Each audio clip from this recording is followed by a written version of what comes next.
Falls promise of marriage and rape cases ఎక్కువ అవ్వడం జరుగుతుంది. అయితే ఇలాంటి ఒక కేసుని అలహాబాద్ హైకోర్టు డిసైడ్ చేస్తూ ఏం చెప్పింది అని అంటే, ఈ అమ్మాయిని ఒక అబ్బాయి ఫస్ట్ నుంచి పెళ్లి చేసుకుంటా అని వన్ ఫైన్ డే నేను పెళ్లి చేసుకోను అని చెప్పడం జరిగింది.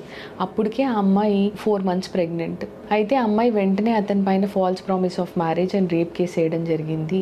అతన్ని నిందితుడిగా భావించి అతనికి శిక్ష వేయడం జరిగింది. ఆ తర్వాత నిందితుడు హైకోర్టుని అప్రోచ్ అయ్యాడు. హైకోర్టు ఏం చెప్పింది అంటే, this is a clear case of false promise of marriage and rape. ఎందుకంటే ఆ అమ్మాయి ప్రెగ్నెంట్ అయింది. ఫస్ట్ నుంచి నీకు ఆ అమ్మాయిని పెళ్లి చేసుకోవాలనే ఆలోచన లేకపోతే, తప్పుడు అభిప్రాయము ఆ అమ్మాయి పైన ఉండింది కాబట్టి నువ్వు లాస్ట్కి బ్యాక్అవుట్ అయ్యావు. This is a clear cut case of false promise of marriage and rape because ఆవిడ ప్రెగ్నెంట్ కూడా అయింది అని లోవర్ కోర్ట్ ఏదైతే ఇచ్చిందో జడ్జ్మెంట్ని, దాన్ని అప్హోల్డ్ చేస్తూ ఆయనకి సెంటెన్స్ విధించడం జరిగింది. అందరూ ఈ falls promise of marriage and rape cases common అయిపోయినాయి అని అనుకుంటున్నారు.